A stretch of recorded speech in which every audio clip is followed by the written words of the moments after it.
Ano ang karapatan mo? Magandang araw ng Sabado, kapanalig. Kapistahan ngayon ni Santa Juana ng Arco. Ito po si Sister Rose Agtarap ng Daughters of St. Paul para sa mabuting balita.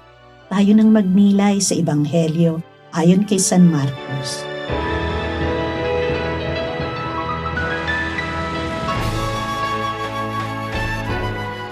Muling dumating sa Jerusalem si Jesus at ang kanyang mga alagad. At paglakad niya sa templo, nilapitan siya ng mga punong pare kasama ang mga guro ng batas at ang matatanda ng bayan at nagtanong, "Ano ang karapatan mong gawin ang mga ito? Sino ang nagtalaga sa iyo para gawin ito?" Tatanungin ko rin kayo ng isang tanong. Sasagutin ninyo ako at sasagutin ko rin kayo kung sino ang nagtalaga sa akin para sa mga ito. Galing ba sa Diyos ang pagbibinyag ni Juan o sa tao? Sabihin ninyo sa akin. At nag-isip-isip sila. Kung isasagot nating galing sa Diyos, sasabihin niya, bakit kayo hindi naniwala sa Kanya? At paano naman natin masasabing galing lamang sa tao ang pagbibinyag ni Juan? Takot nga sila sa bayan dahil tunay na propeta ang palagay ng lahat kay Juan.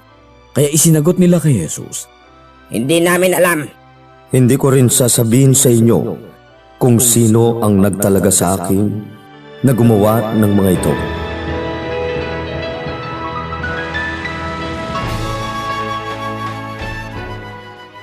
Ano ang nagbibigay sa akin ng lakas para maisakatuparan ang aking tungkulin? Ginagamit ko ba ang aking authority sa paglilingkod sa Diyos at kapwa o para sa sarili? Nakaka-relate ako sa mabuting balita. Tungkol ito sa authority ng ating Jesus Maestro na kinwestiyon ng mga nasa posisyon. Lalo na dahil ito ang ibinigay sa aking tungkulin sa kasalukuyan bilang superior o lingkod leader ng Daughters of St. Paul sa Naga. Puno ito ng biyaya, at the same time, challenging.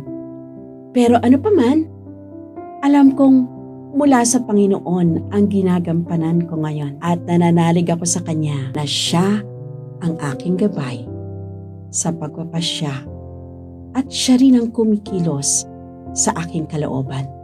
Na-struck ako sa salitang Latin na auctor. Dahilan daw siya ng pagsibol at paglago. At tagapagtatag ang nagsimula. Sino pa ang tunay na auctor? Kundi na ating Diyos na tagapaglikha. Bukod pa rito, siya ang tunay na may kapangyarihan. Ang may karapatang magpasya, mag-atas, at magbigay gabay. Kaya kahit hindi ako karapat-dapat, sino ako para salungatin siya? Malinaw sa aking kalooban na siya ang masusunod. Ako? Isa lamang lingkod. Kaya't masasabi ko ng may kababaang loob. Hindi tungkol sa akin ang aking tungkulin, kundi tungkol sa Kanya. Patuloy akong maglilingkod. Hindi dahil kaya ko, kundi dahil kumikilos siya sa akin. Kaya nakakayanan ko. Mga kapanalig, maraming salamat po sa inyong suporta sa aming misyon, lalong-lalo na sa mga sumusunod na sponsors.